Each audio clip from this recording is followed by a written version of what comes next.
जश्न मना रहा है ईरान, इजराइल में मातम।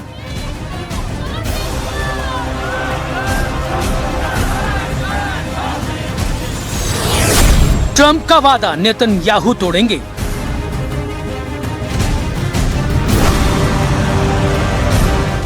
लेबनान की धरती एक बार फिर युद्ध के मुहाने पर है।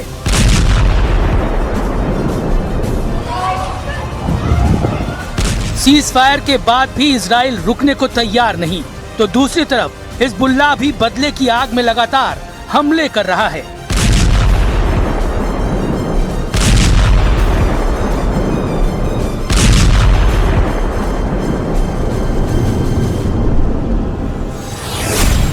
सवाल है, क्या ट्रंप के चक्कर में लेबनान हार रहा है इजराइल?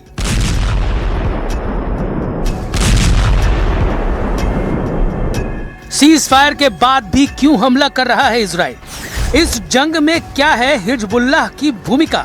क्या लेबनान पर अटक गई है ईरान की शर्त? इजराइल के प्रधानमंत्री नेतन्याहू ने साफ कहा है कि यूएस ईरान के बीच 2 हफ्ते का सीज फायर लेबनान पर लागू नहीं होता। इसके जवाब में ईरान ने कहा कि तेहरान किसी भी डील को तभी स्वीकार करेगा जब इजराइल लेबनान पर हमले रोक दे।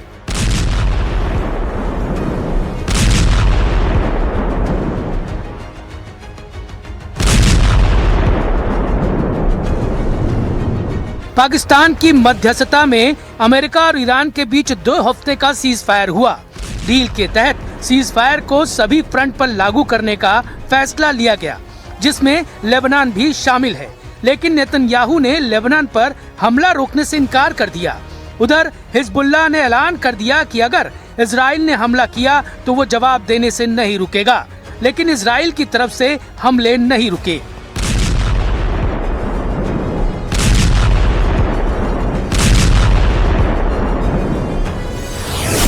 दक्षिणी लेबनान में इजराइल ने टायर और आसपास के इलाकों को टारगेट किया। सिडोन शहर को निशाना बनाया, जबकि बिन जब्बील के आसपास स्ट्राइक की। इससे पहले दक्षिण लेबनान में हिजबुल्लाह तक पहुंचने वाली मदद को रोकने के लिए इजराइल ने नितानी नदी पर बने ब्रिज को उड़ा दिया था। हिजबुल्लाह ने चेतावनी दी कि वो मध्यस्थ देशों को समझौता लागू कराने का मौका दे रहा है, लेकिन इजराइल ने हमले जारी रखे तो वो अगला कदम उठाएगा। इन चेतावनियों के बाद भी इजराइल के हमले नहीं रुके। लेबनान की मीडिया में दावा किया गया कि इजराइल ने बेरूत के इलाकों पर जबरदस्त एयर स्ट्राइक की है। बेरूत के दक्षिणी उपनगर दहिये को टारगेट किया गया। दावा किया गया कि operation roar of the lion के तहत लेबनान में आईडीएफ ने सबसे बड़े हमले को अंजाम दिया।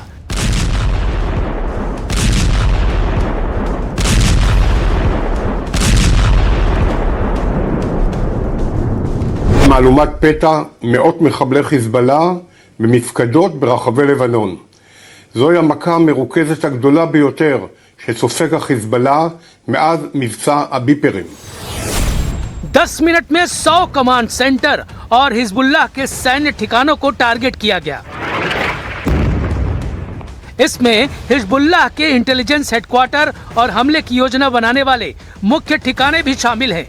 दावा है कि हमले में हिजबुल्लाह की सबसे खतरनाक रदवान फोर्स और एयर यूनिट को टारगेट किया गया। ये वो यूनिट है जिसकी तरफ से इजराइल में मिसाइल और ड्रोन अटैक को अंजाम दिया गया। आईडीएफ के मुताबिक उनका एक्शन कई हफ्तों की प्लानिंग और सटीक इंटेलिजेंस पर आधारित था।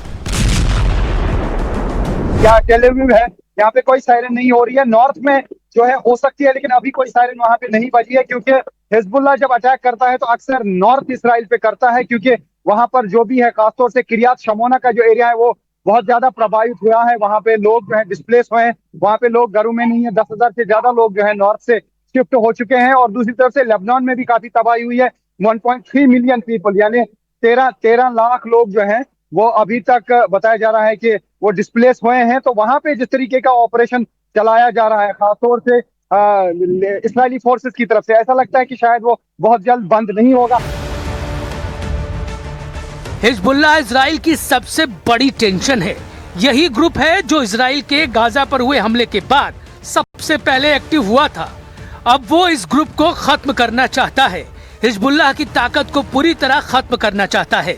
लेकिन सवाल है कि हिजबुल्लाह को इजराइल से लड़ने की ताकत कहां से मिलती है। हिजबुल्लाह लेबनान का एक ताकतवर शिया मुस्लिम राजनीतिक और लड़ाका ग्रुप है। इसे ईरान का फुल सपोर्ट है।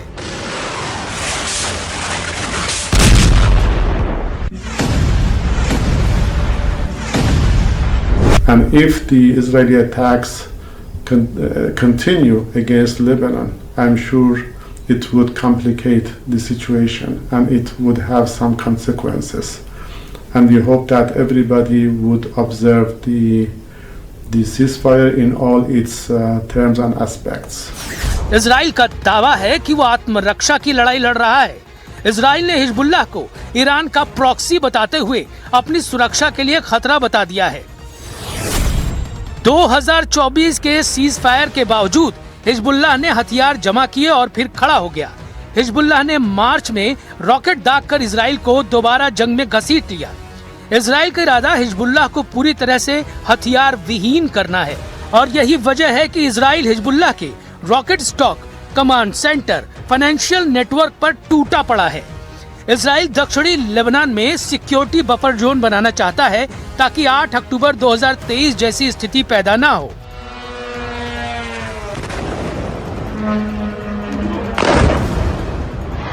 Oh my God. इजराइल का दावा है कि हिजबुल्लाह लेबनान की सेना और सरकार के बाहर है, जो उसके काबू में नहीं है। इसलिए हिजबुल्लाह को काबू में करने के लिए इजराइल को आगे आना पड़ेगा।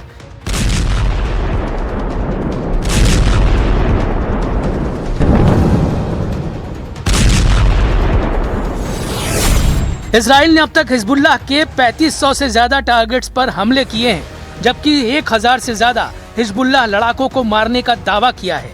इजराइल ने दक्षिणी लेबनान में कब्जे की लड़ाई को जारी रखने का ऐलान किया है। उधर हिजबुल्लाह ने भी अपना स्टैंड एकदम क्लियर कर दिया है। उसने कहा है कि वो ईरान का बदला ले रहा है।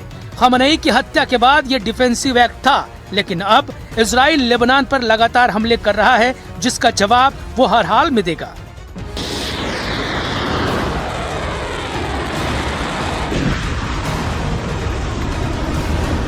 उधर सीज फायर के ऐलान के तुरंत बाद बहरीन के मनामा धमाके की आवाज सुनी गई। ईरानी ड्रोन अटैक की वजह से मनामा के पास सित्रा आइलैंड में आग लगी और धुआं उठने लगा। बहरीन ने इसे ईरान का युद्ध अपराध बताया और दावा किया कि सीज फायर के बाद भी उनकी जमीन पर हमला हुआ। दावा है कि सीज फायर के बाद भी गल्फ में 2 जगह ईरान ने टारगेट किया।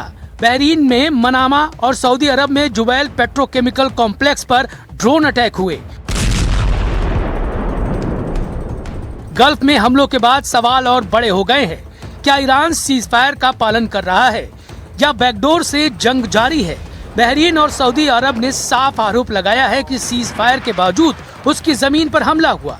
यानी एक तरफ बातचीत, दूसरी तरफ ड्रोन और मिसाइल। अब आते हैं सबसे अहम सवाल पर। क्या ये पूरी कहानी ट्रंप के प्लान से जुड़ी है? ट्रंप ने दावा किया था कि 2 हफ्ते में हालात कंट्रोल में होंगे, लेकिन जमीन पर जंग फैलती गई। इजराइल सीज फायर नहीं मान रहा, ईरान शर्तें जोड़ रहा है और हिजबुल्लाह हमले आगे बढ़ा रहा है। तो सवाल है कि क्या ट्रंप का प्लान फेल हो गया? और यहीं पर एंट्री होती है बेंयामिन नेतन्याहू की। नेतन्याहू साफ कर चुके हैं कि लेबनान पर सीज फायर लागू नहीं होता। मतलब इजराइल इस जंग को अपनी शर्तों पर लड़ रहा है। उसका फोकस क्लियर है, हिजबुल्लाह खत्म करो, बॉर्डर सिक्योर करो और ईरान के नेटवर्क को तोड़ो। लेकिन असली खेल इससे भी बड़ा है। ये सिर्फ इजराइल वर्सेस हिजबुल्लाह नहीं है, ये इजराइल वर्सेस ईरान है, ये अमेरिका वर्सेस ईरान है और ये मिडिल ईस्ट की पावर स्ट्रगल है, जहां हर देश अपने अपने मोहरे चला रहा है। इससे बड़ा खतरा अब ये है कि अगर हिजबुल्लाह फुल स्केल वॉर में उतरता है या ईरान सीधे मैदान में आता है तो ये लड़ाई पूरे मिडिल ईस्ट को जला सकती है।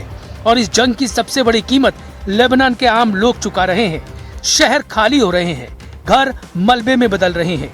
वहीं इजराइल में भी सायरन, बंकर और डर का माहौल है। अब सबसे बड़ा सवाल है कि क्या इजराइल जानबूझकर जंग बढ़ा रहा है? क्या हिजबुल्लाह सिर्फ ईरान का हथियार है और क्या सीज फायर सिर्फ दिखावा है? सीज फायर के बाद भी अगर मिसाइलें चल रही हैं तो ये साफ है कि जंग रुकी नहीं है, बस उसका नाम बदल गया है और अब सवाल ये है कि क्या ये लड़ाई यहीं रुकेगी या मिडिल ईस्ट एक और बड़ी जंग की तरफ बढ़ रहा है।